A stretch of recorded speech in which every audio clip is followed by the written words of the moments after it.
queiram os irmãos abrir sua Bíblia em Eclesiastes capítulo 11, versículos 9 e 10. Quero convidá-lo a se sentir à vontade nessa noite, né? Mas se você tiver em condição, coloque-se de pé para fazer comigo essa leitura do texto bíblico. É um texto breve, um texto conhecido e muito rico, né? Eclesiastes capítulo 11, versículos 9 e 10. Nós lemos assim a palavra de Deus: Alegra-te, jovem, na tua juventude, e recreie-se o teu coração nos dias da tua mocidade. Anda pelos caminhos que satisfazem ao teu coração e agradam aos teus olhos.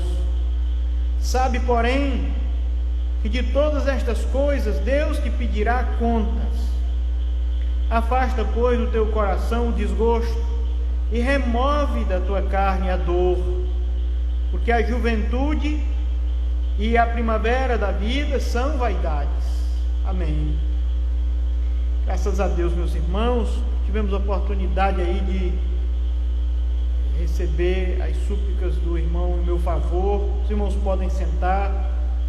Agora vamos passar a reflexão desse texto, né?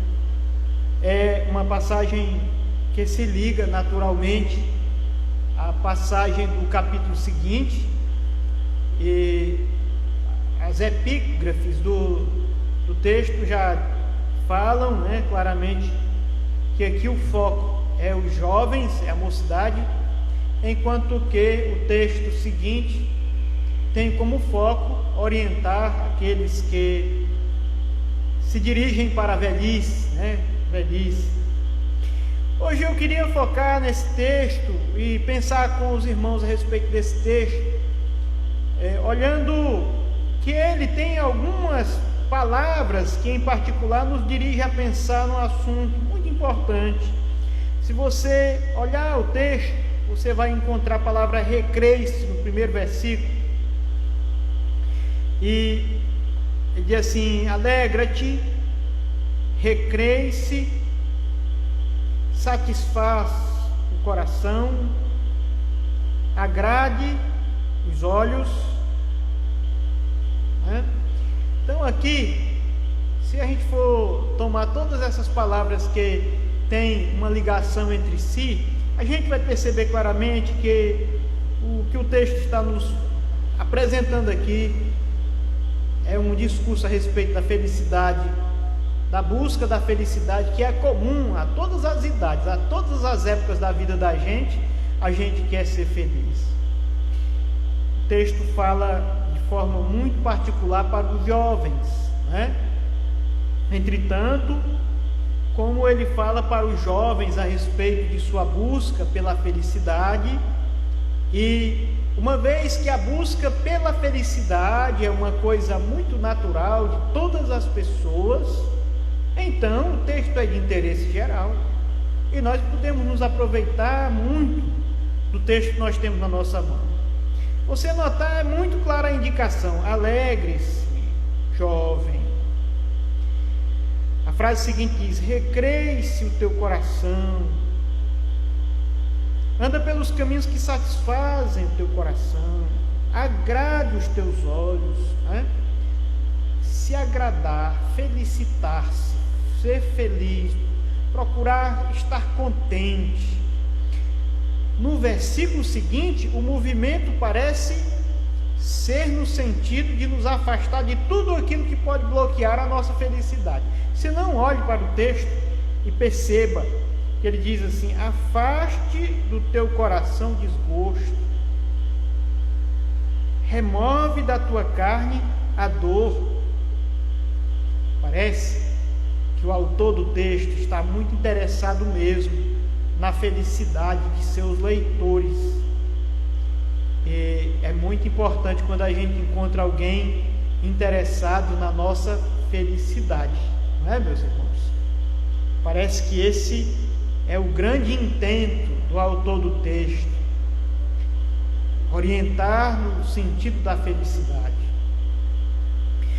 O nosso breve catecismo de Westminster, também o catecismo maior, diz que o fim principal do ser humano é a finalidade, né? A finalidade principal do ser humano é glorificar a Deus e deleitar-se em Deus.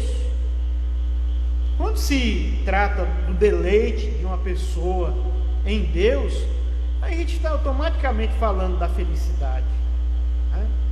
E aí o catecismo condiciona o homem que alcança o propósito de sua vida, que alcançou o propósito de sua criação, ele condiciona isso a descobrirmos como sentir felicidade e deleite, nos contentarmos em Deus, ser feliz na pessoa de Deus. É disso que nós tratamos hoje. É desse assunto que eu queria falar com os meus irmãos nessa noite. A busca pela felicidade, né? E olharmos para a palavra de Deus como uma parceira muito preciosa, no sentido de encontrarmos a felicidade, irmãos, encontrarmos o contentamento. E é interessante, meus irmãos, que quando a gente fala de felicidade, eu queria dizer para os irmãos que muito da nossa felicidade depende da nossa visão de mundo, da arquitetura dos nossos pensamentos, né? A maneira como nós concebemos o mundo, aquilo que nós damos valor, aquilo que nós não gostamos, define a nossa felicidade. Sim, porque muitas vezes uma coisa que lhe causa grande contentamento na mente de outro, na concepção de outra pessoa, aquilo é algo terrível, não o agrada em nada, lhe causa, pelo contrário, um grande desgosto. Você entende? Tem gente que gosta muito de algumas coisas, tem outros que, se for submetidos àquilo, vai se sentir extremamente infeliz, inquieto, desagradado, né? Alguns sabores fascinam algumas pessoas, enquanto que outras pessoas não toleram de jeito nenhum. Então eu queria lhe dizer que a forma como nós concebemos o nosso sistema de valores, tudo isso está relacionado à felicidade nossa. Depois eu queria pensar com os irmãos que a felicidade, ela, nesse mundo, é um desafio extremo. Nós vivemos num mundo onde temos uma população toda cheia de defeitos, né? Todos que estão à nossa volta são pecadores. Então, ser feliz no meio dos pecadores é complicado, irmãos, porque eles estarão pecando, e muitas vezes pecando contra a gente, né? É uma dificuldade porque nós também somos pecadores, né? Então, nós temos uma mente, uma mentalidade de pecador, e isso irá dificultar a nossa autorrealização, nossa felicidade. E depois eu queria dizer para os irmãos que o ser humano, ele é muito mais do que o que se observa nessa vida. O ser humano é também uma parte que não se enxerga. Você tem uma parte de você que nem sua mãe conhece, aquela parte interna dos seus pensamentos, dos seus sonhos, dos seus anseios, dos seus temores, por que não, né? Então, nós temos toda uma realidade por trás do que é visível. Nós temos uma realidade que vai do dia do nosso nascimento até o dia da nossa morte, e cremos, nós cristãos cremos que temos uma realidade pós-morte, uma realidade eterna. Quando você vai pensar a felicidade, você tem que pensar a felicidade aqui no meio dos pecadores, e a felicidade para além da morte, para além da realidade de pecado que nós vivemos nesse mundo. Então, tendo dado esse pequeno diálogo com os irmãos sobre o nosso assunto de hoje, eu quero apenas focar no nosso texto agora, né? Vale muito a pena que a gente olhe para o nosso texto e veja que juventude feliz está intimamente ligada à vida devocional, à vida com Deus. O texto associa a felicidade a uma vida com Deus. Ele diz: alegre-se, jovem, na tua juventude, recreie-se o teu coração no dia da tua mocidade, anda pelos caminhos que satisfazem o teu coração e agrada os teus olhos. Sabe, porém, que de todas estas coisas Deus te pedirá contas. Você percebe? Quando ele diz: alegra-te, jovem, na tua juventude, ele está dizendo que a nossa vida aqui no mundo vai ter etapas bem definidas. Nós temos alegrias próprias dos dias da infância, que não nos servirão para os dias em que formos adolescentes. Aquilo que tanto nos alegrava na juventude, talvez cause acanhamento se for encontrado nos adolescentes. Uma criança, uma mocinha, uma criança que tanto brincou e se alegrou com uma bonequinha, talvez na adolescência, se for encontrado abraçando uma boneca, um urso de pelúcia, por outros da sua idade, se sinta envergonhado, porque isso é coisa de criança, e os adolescentes muitas vezes sentem vergonha de procederem como criança, querem ser adultos, né? Então, a felicidade ela vai mudando, né? Uma criança é feliz com determinadas coisas, os adolescentes são felizes com determinadas coisas, na idade adulta nós somos felizes com determinadas coisas, na velhice muitas coisas deixaram de nos fazer felizes, restam muito poucas coisas que fazem um idoso feliz, tá certo?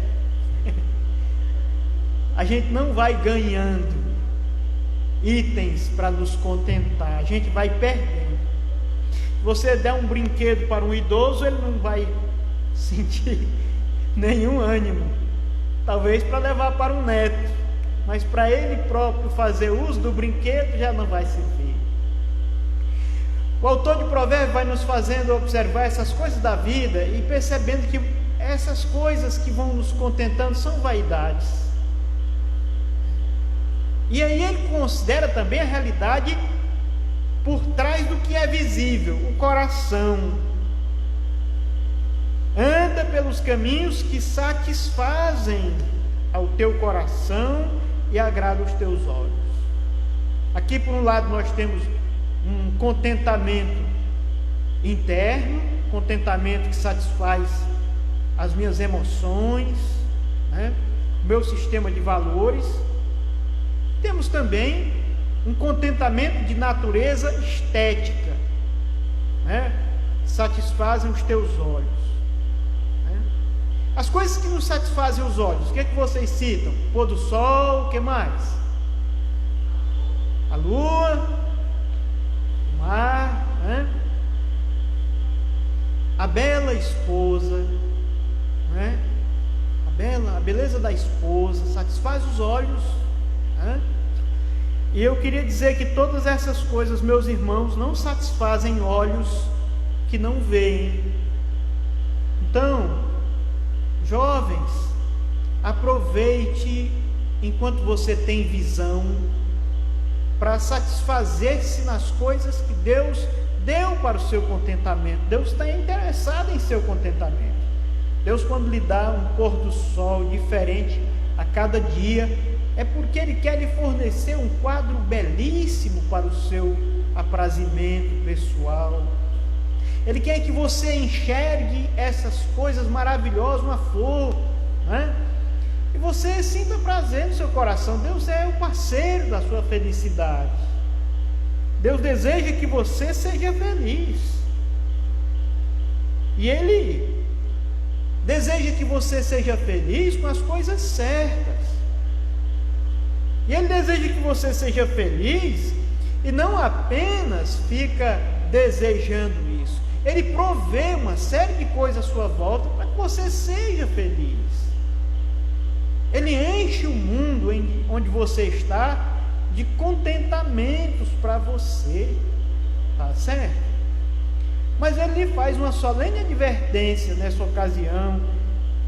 Ele fala que você tenha cuidado, porque tem coisas que não foram projetadas por Deus para a sua felicidade. Ele lhe diz hoje que você tenha muito cuidado, porque tem coisas que você pode aprender a gostar e não eram para gostar. Então é uma solene advertência. As coisas que Deus fez para você gostar, Ele fez. Ele deu claras indicações, Ele deu sinais naturais para isso. Então Ele lhe chama a felicidade. Alegre-se, jovem. Ele lhe chama para a felicidade. É muito interessante que a alegria, meus irmãos, às vezes a pessoa aprende. Tem gente que aprende a se alegrar em coisas muito simples.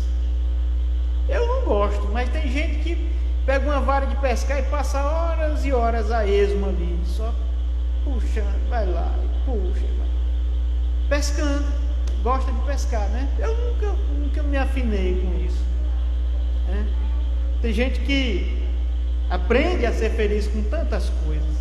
Porque eu não gosto não significa que isso não seja prazeroso. É prazeroso para alguém, né? Tem algum problema a fazer? Não tem. Seja muito feliz. Seja muito feliz. Alegria se aprende. Mas existe um aprendizado de alegria em coisas que não são boas, meus irmãos.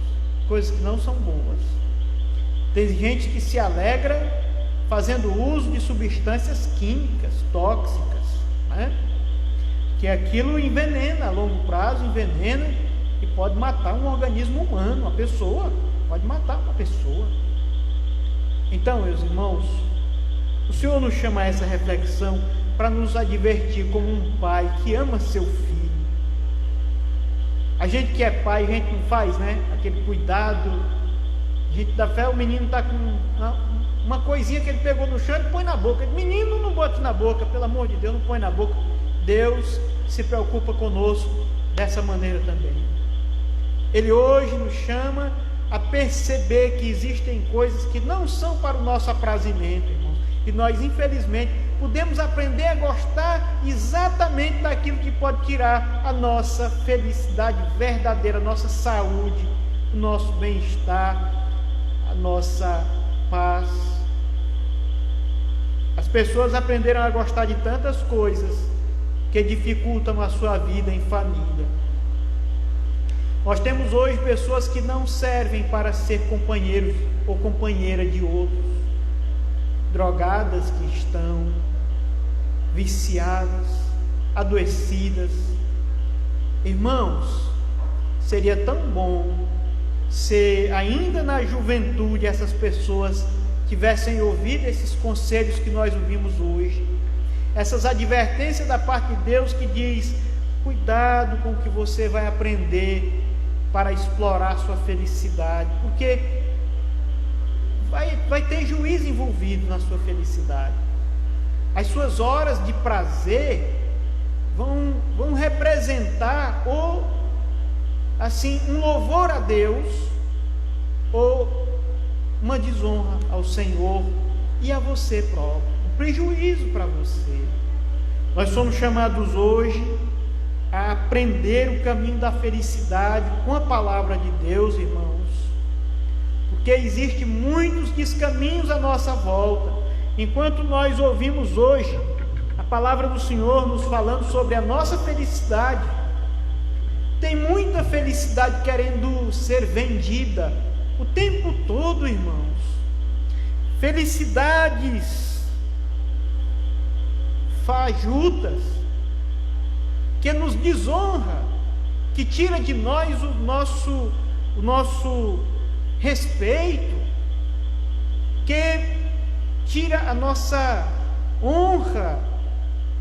E o Senhor hoje se dirige, ainda na mais tenra idade, aos jovens e também a nós. Por que não aproveitar isso? Nós que já somos mais adultos, né?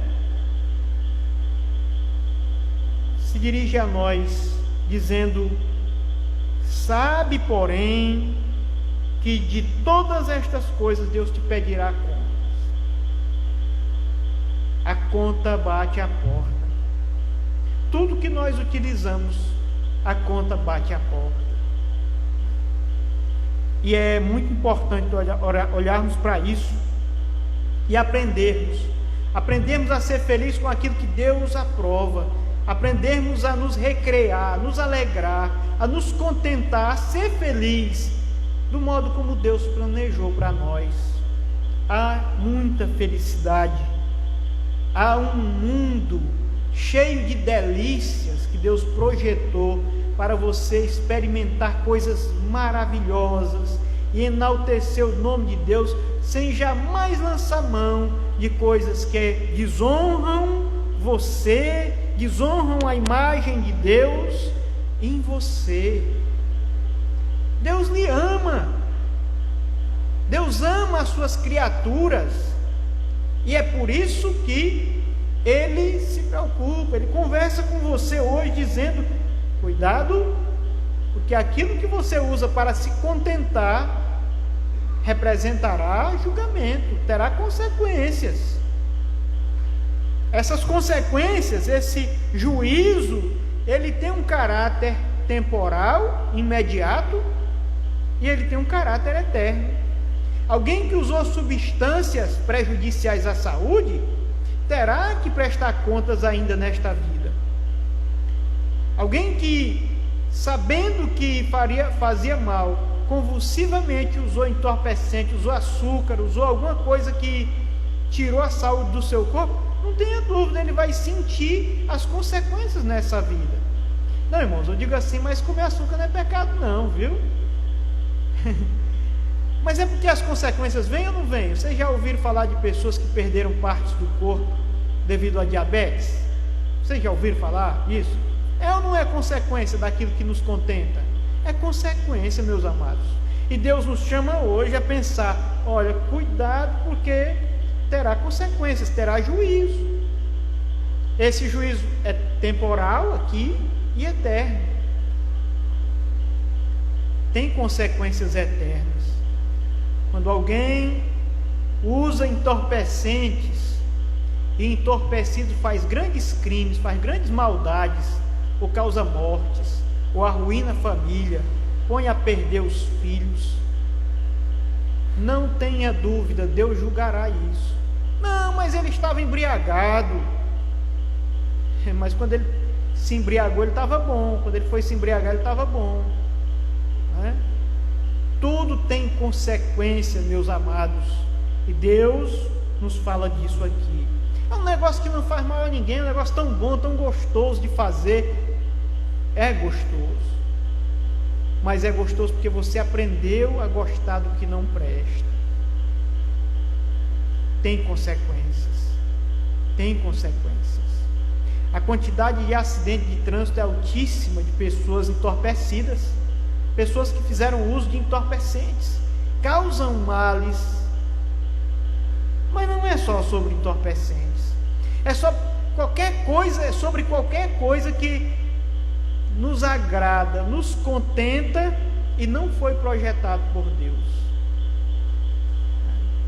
Tem pessoas que amam enriquecer-se, mas enriquecer-se com aquilo que não é seu, de forma ilícita, será julgado por Deus. Tem gente que ama o aprazimento físico, a vida íntima, desregrada.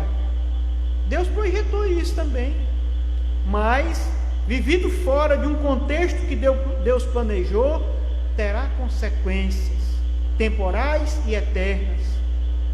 O mundo cheio de crianças de rua, sem pai, consequências eternas, o sofrimento dessas crianças, a desonra praticada com seu corpo feito à imagem de Deus, não fica sem juízo da parte do Senhor. Deus te pedirá contas. Deus te pedirá contas.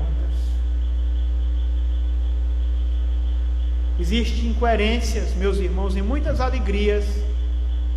Incoerência, porque são alegrias desvairadas. Alegria, tem gente que sente alegria na dor. Sabia disso?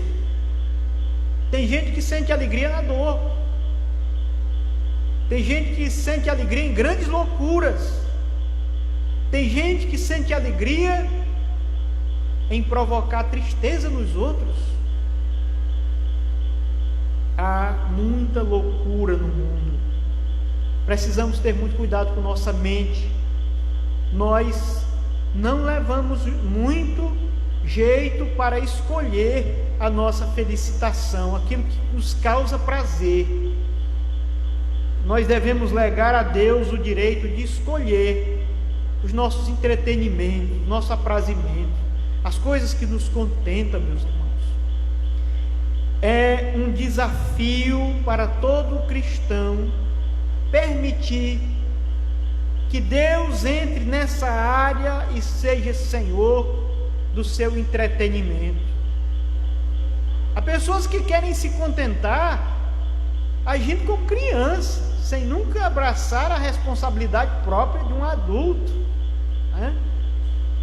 O apóstolo Paulo disse: quando eu era menino, eu falava como menino, pensava como menino, mas quando vim a ser grande, deixei as coisas próprias de menino.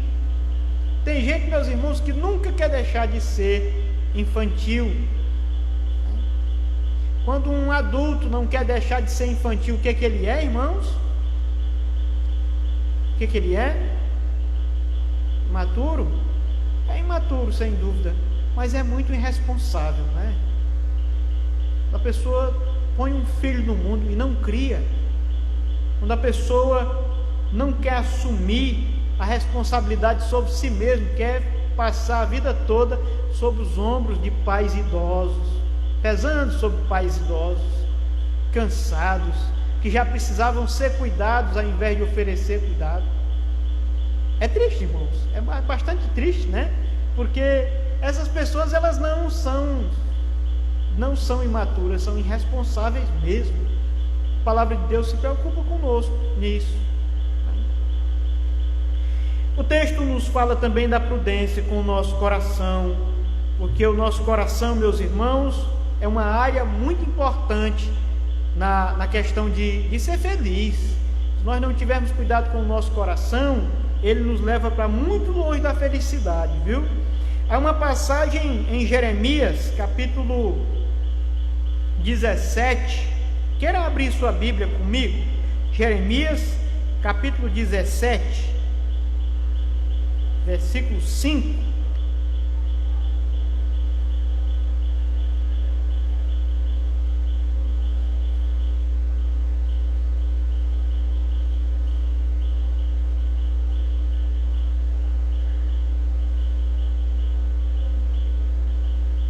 Texto no capítulo 17, versículo 5 diz assim: assim diz o Senhor, maldito o homem que confia no homem,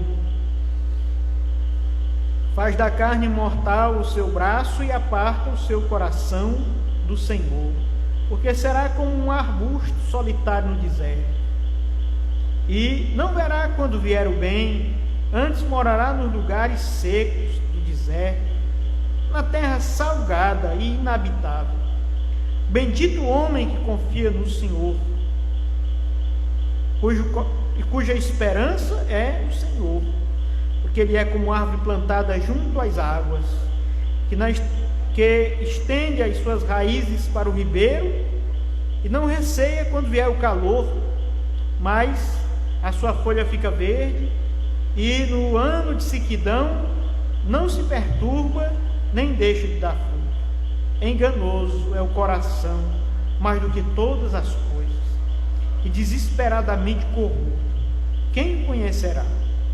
Eu, Senhor, esquadrinho o coração e provo os pensamentos, isto para dar a cada um segundo o seu proceder, segundo o fruto das suas ações. Coração humano, segundo a palavra de Deus, é desesperadamente corrupto. Coração humano segundo a minha mãezinha, terra que ninguém anda, né? A gente não conhece o coração dos outros, nós não sabemos direito o que passa no nosso coração. A gente não sabe direito. Nós não conhecemos o nosso coração. A gente muitas vezes monta aqui em situação, tudo controladinho, todo mundo, a paz do Senhor, meu irmão, a paz do Senhor, e abraça, até faz uma doação para a pessoa, situação controlada. Mas na hora que nós somos feridos em nossos valores, às vezes nós somos capazes de odiar aqui dentro do coração. O coração é enganoso. Às vezes lábios que sorriem escondem um coração mortal.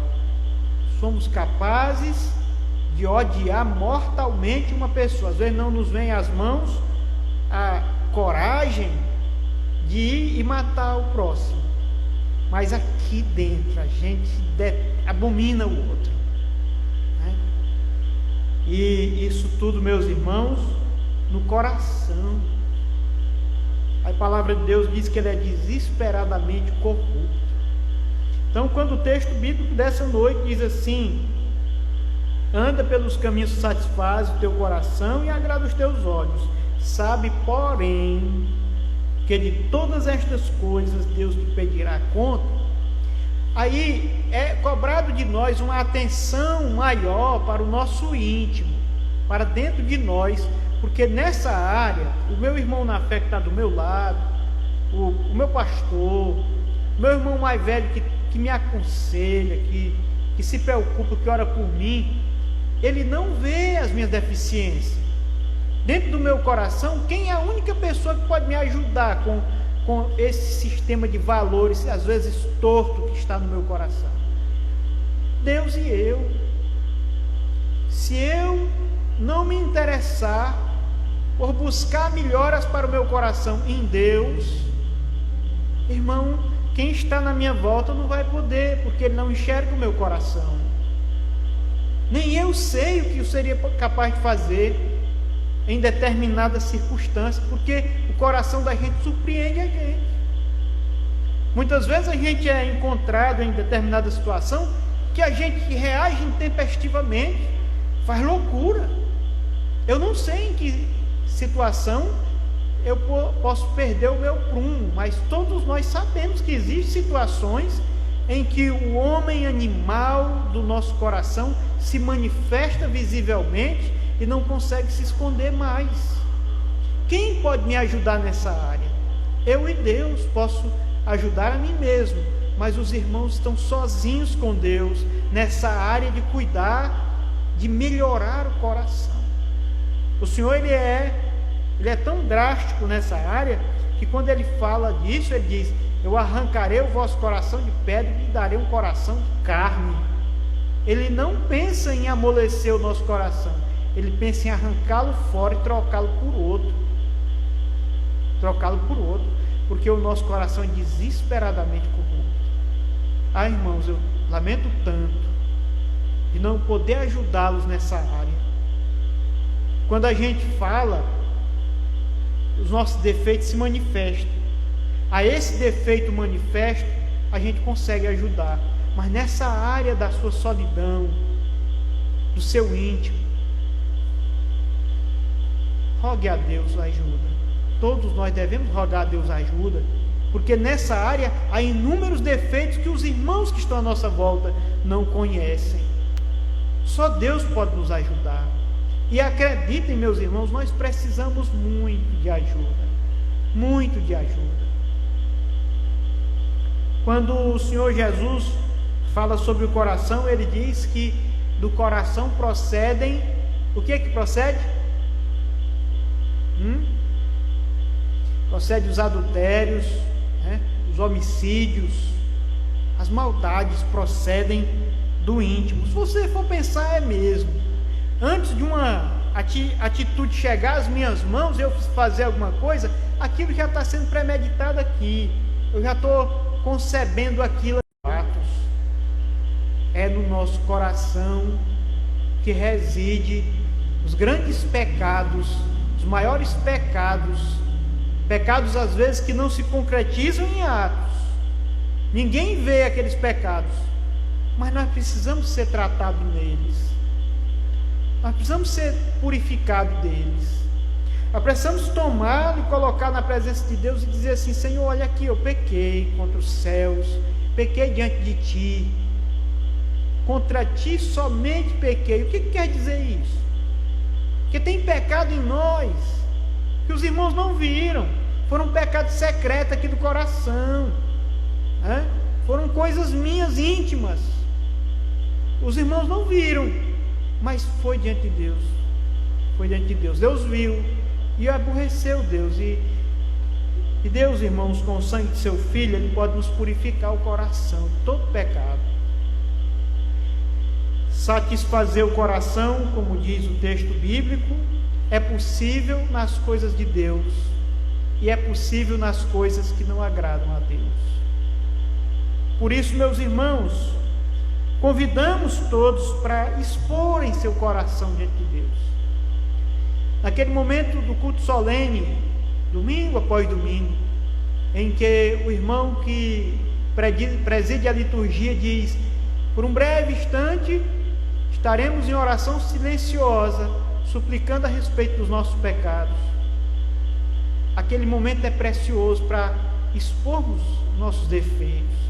Senhor, o Senhor viu meu coração, a maldade em mim, Senhor, que eu nem conheço direito, que eu nem reconheço como maldade. Me ajuda, Senhor. É hora própria para fazer esse tipo de oração. É hora própria para dizer: Senhor, me livra dos pecados que me são ocultos, que eu mesmo não enxergo como pecado. Porque nós temos, irmãos, nós temos muita coisa que a gente acha bom, a gente aprova, a sociedade à nossa volta toda aprova, mas Deus enxerga como pecado. Precisamos ter essas coisas e apresentar o estado do nosso coração diante de Deus. Nosso coração precisa ser mudado. Precisamos ter um novo coração.